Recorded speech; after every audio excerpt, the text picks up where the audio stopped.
कि मेरा कुर्मी सबसे पहले। अगर ये लोग आदिवासी में शामिल होते हैं तो हमारे जो रूढ़िवादी परंपरा को सोशल मीडिया के माध्यम से मुझे पता चलता है, मुझे पार्टी से निष्कासित किया गया। पार्टी किसी एक व्यक्ति से नहीं चलता है, ये वो कुर्मियों के हैं कि भी नहीं, ये भी देखना है। निशा भगत की आवाज से भी जयराम डर गए थे क्या? कि मेरी माँ जो है, मेरी माँ के परिवार वाले जो है क्रिश्चियन है।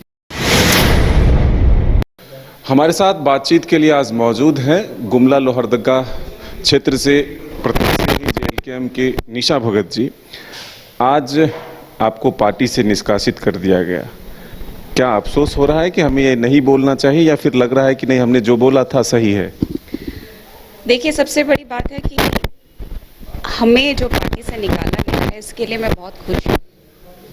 मेरी जो इच्छा थी, जो लोग कह रहे थे कि कांग्रेस में इसको निकालने से पहले इसने निष्कासित किया, तो ये मैं बताना चाहती थी कि ये जो कुर्मी है, ये वाकई आदिवासी विरोधी है। ये लगातार आप देख रहे होंगे, पैदल मार्च करके जब मैं आई थी पेशा कानून लागू करो को लेकर के, तो आपने देखा होगा कि कोई समर्थन नहीं मिला। एक बार गए थे हमारे साथ में देवेंद्र महतो जी, उसके बाद में लगातार देखने को मिला है कि हमारे पक्षधर नहीं रहे हैं ये। अभी आपने देखा ईसाई समुदाय के बारे जब मैंने बोला तो उन्होंने कहा कि निशा, राष्ट्रीय हमारे अध्यक्ष महोदय ने कहा निशा दीदी जो है अपने समुदाय की पहले बेटी है, उसके बाद में पार्टी की है।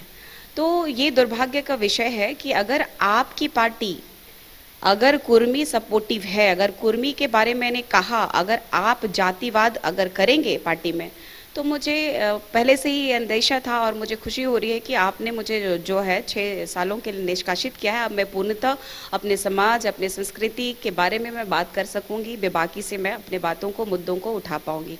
चूँकि आपने देखा होगा कि पार्टी में केंद्रीय अध्यक्ष महिला मोर्चा की हैं दमयंती मुंडा जी। आपने देखा है कि वो एक आदिवासी ट्राइबल वुमेन है और उनको कितना माइलेज मिलता है। मैं लगातार देख रही थी कि ना स्टेज में, ना ही सोशल मीडिया में, ना ही उनके तरफ से इस तरीके का कोई सपोर्ट मिला जो कि आदिवासी कम्युनिटी जो कि वाकई जूझ रहा है। वो गए थे नगड़ी आए थे ज़मीन बचाने के लिए, लेकिन नगड़ी के प्रकरण में भी उन्होंने क्या किया आप देख लीजिए कि जादू महतो का जो प्रकरण रहा कि उन्होंने अपनी ज़मीन बचाने के लिए अब आत्मदाह कर लिया। उनको 24 घंटे में उन्होंने एक कार्रवाई करते हुए उनको न्याय दिलाने का काम किया, लेकिन सूर्य नारायण हांसदा जी के घर पे गए, उसके बाद वो गायब हो गए। इससे पता चलता है कि आदिवासी विरोधी वो लगातार है और आदिवासियों का हक जो अभी इन लोगों का प्रचलन चल रहा है कि कुर्मी को आदिवासी में शामिल किया जाए, तो इससे ये भी पता चलता है कि अगर ये लोग आदिवासी में शामिल होते हैं तो हमारे जो रूढ़िवादी परंपरा को मानने वाले जो आदिवासी जनजाति के लोगों को कितनी क्षति होगी, इससे साफ झलक गया है। सिर्फ धर्म बचाने के लिए, संस्कृति बचाने के लिए आप नहीं चाहती हैं एसटी में शामिल हो कुर्मी? देखिए, चूंकि आदिवासी समुदाय के लिए संविधान में विशेष अधिकार है, विद्यमान विधि व्यवस्थित है और हमारे लिए स्पेशल आरक्षण है। आरक्षण को लेकर के मैं लगातार मुद्दे को उठाते रही हूँ कि ईसाई धर्मांतरित लोग भी हमारा आरक्षण ले रहे हैं जाति के नाम से, जबकि ईसाई समुदाय में जाति नहीं होती है।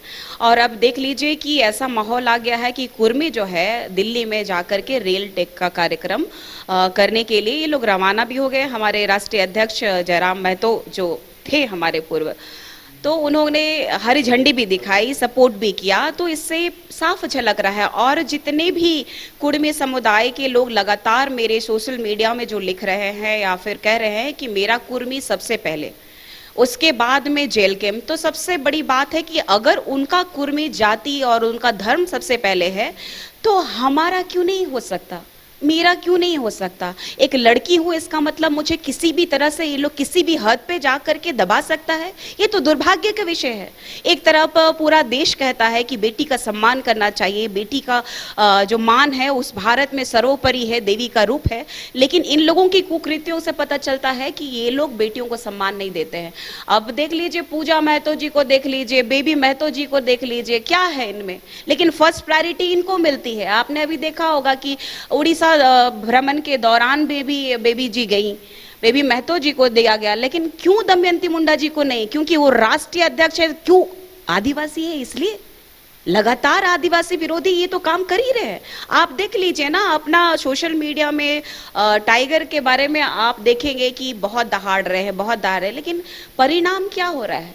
सिर्फ कुर्मी समुदाय और लगातार जो है अपने ही समुदाय के होके रह जा रहे हैं। वो धनबाद से, बोकारो से वो बाहर निकल नहीं पा रहे हैं।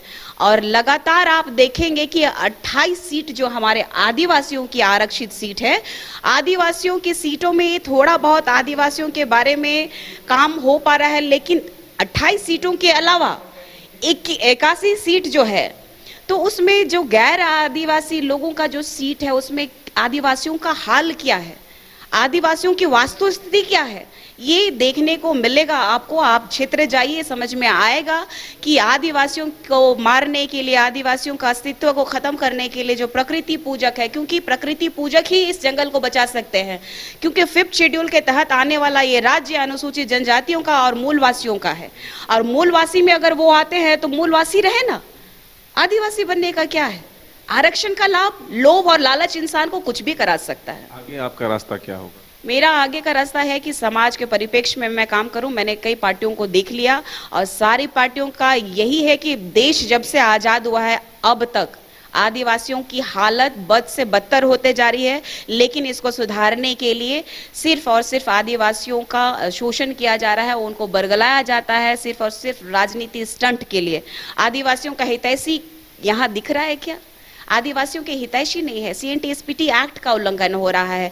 यहाँ आप देख लीजिए कि ग्राम सभा जो पारित होना चाहिए, स्वशासन होना चाहिए, यहाँ की रूढ़िवादी परंपरा को, यहाँ की संस्कृति को, यहाँ का जल जंगल जमीन को, यहाँ की खनिज संपदाओं को सुरक्षित करने के लिए पेशा अधिनियम लागू करना चाहिए।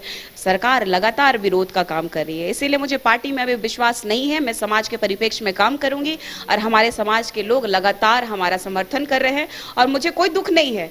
JLKM जो है एक कुर्मी पार्टी है और कुर्मी पार्टी में रह करके मैं खुश नहीं रह सकती थी, इसलिए क्योंकि जब तक मेरे समुदाय का काम नहीं होगा तब तक मैं खुश नहीं रहूंगी। क्या निशा भगत की आवाज से भी जयराम डर गए थे क्या? तो ये आम जनता बताएगी कि आदिवासी समुदाय में आने वाली एक लड़की अगर उनको हिला सकती है तो पूरे झारखंड को, पूरा सिस्टम को हिलाने की ताकत रखती है। उनको पता चल गया था, आभास हो गया था, इसी वजह से 24 घंटे के अंदर उन्होंने मुझे निष्कासन पत्र मुझे नहीं भेजा।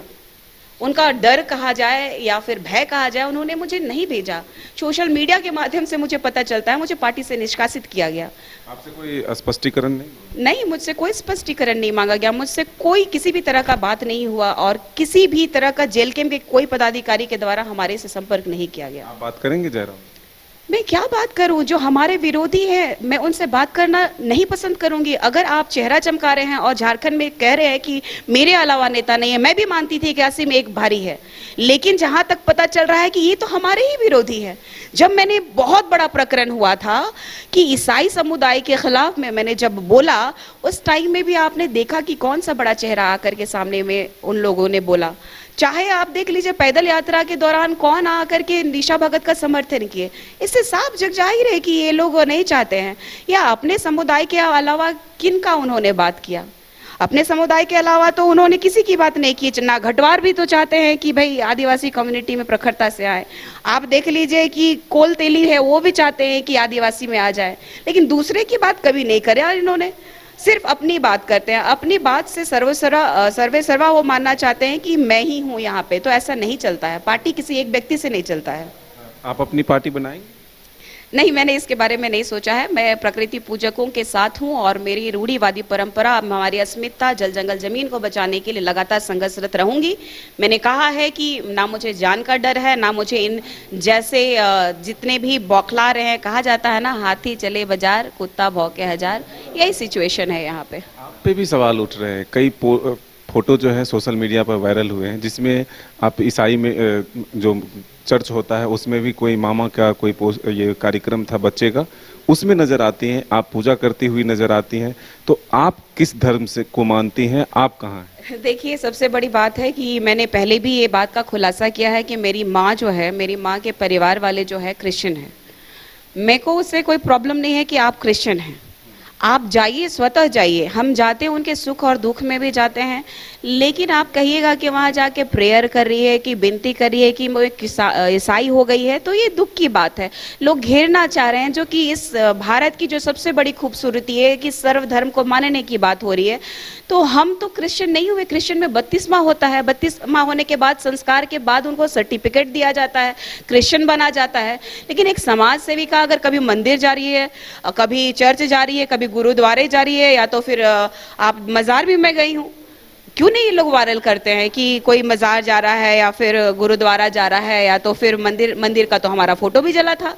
ये लोग तो खुद कंफ्यूज है कि मैं कौन हूँ। ये लोग सवाल उठा रहे हैं हमारे पिता के ऊपर, तो हमारे पिता इस झारखंड के आंदोलनकारी हैं, उनको पेंशन भी मिलता है, पता कर ले। इन लोग नए नए लोग आए हैं, इनको समझ नहीं है अभी राजनीति की, अभी समझ में आएगा इन लोगों को, धीरे धीरे समझेंगे, ठोकर खाएंगे, समझेंगे कि ये कुर्मी का जो बात करने वाला भी जो जयराम महतो है, ये भी देखना है कि आज तो बीमार हो गए हैं वो, ये भी देखना है कि वो रेल टेक कार्यक्रम में जाएंगे भी कि नहीं, वो कुर्मियों के हैं कि भी नहीं, ये भी देखना है।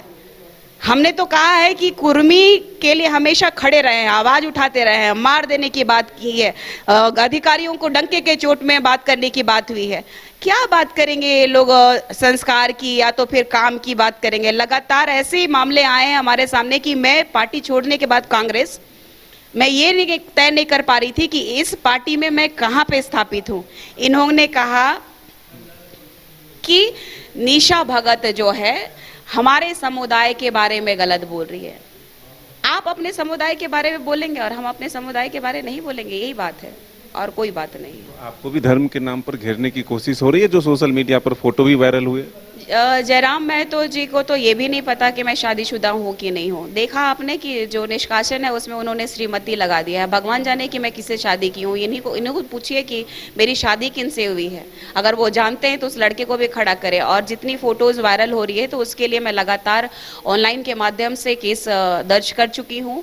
और जितने लोग अगर सोच रहे हैं कि निशा भगत को डाउन करके एक आदिवासी लड़की जो करके समाज में जो प्रखरता से आ रही है, अगर उसकी आवाज़ को दबाने की कोशिश करेगी तो ये संविधान मेरे लिए अंकित है और संविधान में मुझे पूर्ण भरोसा है, न्यायालय पे भरोसा है कि इन लोगों को जवाब करारा मिलेगा। तो ये थे निशा भगत जी, जो साफ तौर पर कह रहे हैं कि ये मेरे आवाज़ को दबाने की जो कोशिश है, जो साजिश है, उसे हम कामयाब नहीं होने देंगे। फिलहाल इनका आगे का रास्ता क्या होगा ये सोच विचार कर फैसला लेंगी। लेकिन ये कह रही हैं कि सिर्फ एक जाति के लिए वो आवाज़ नहीं उठने देंगे, अपने धर्म और अपने जाति के लिए भी वो लड़ाई लड़ती रहेंगे। अपने सहयोगी गौरव के साथ मदन सिंह, न्यूज़ बायोस्कोप, रांची। गोल जहां 27 वर्षों के सफर में 17,000 से भी अधिक छात्रों ने डॉक्टर एवं इंजीनियर बनकर भरे सफलता की ऊंची उड़ान, जहां साधारण छात्र भी असाधारण सफलता प्राप्त कर बना रहे इतिहास। दूरदर्शी शिक्षाविद श्री विपिन सिंह के मार्गदर्शन में मेडिकल एवं इंजीनियरिंग के लाखों छात्रों के लिए आशा की किरण के रूप में गोल्ड रिजल्ट फैक्ट्री। घर रहने का मकान भर नहीं, ये खुशियों की तिजोरी है। दरवाजे पर दस्तक देता पड़ोस, खिड़कियों से उमड़ आता आसमां, तारों में उलझी ऐसी ना जाने कितनी दास्तां। कहती हैं चले डायमंड सिटी, एक सफर हम सफर के साथ अपने घर तक। Diamond city, life long bonding, 500 से ज्यादा खुशहाल डायमंड परिवार। जल्दी करें, सिर्फ 200 फ्लैट बाकी। आज ही बुक करें अपना आशियाना। शहर की भीड़ से बोर हो गए हो तो चलिए आज नए वाइब में आपको लेके चलते हैं, जिसका नाम है वैदिक विलेज। एम्स पटना से 10 मिनट की दूरी पर नौबतपुर में स्थित ये सोसाइटी सिर्फ आपके लिए है। यहाँ पे मेन रोड 30 फीट की है, रिंग रोड 24 फीट की है और ब्रांच रोड 20 फीट की है। यहाँ मिलेगा आपको स्विमिंग पूल, जॉगिंग ट्रैक, मंदिर और 24/7 सिक्योरिटी कैमरा जैसी बेसिक एमिनिटीज। शांति और सुकून से भरा प्लॉट चाहिए तो सोचना बंद करो, अभी कॉल करो नीचे दिए हुए नंबर पे।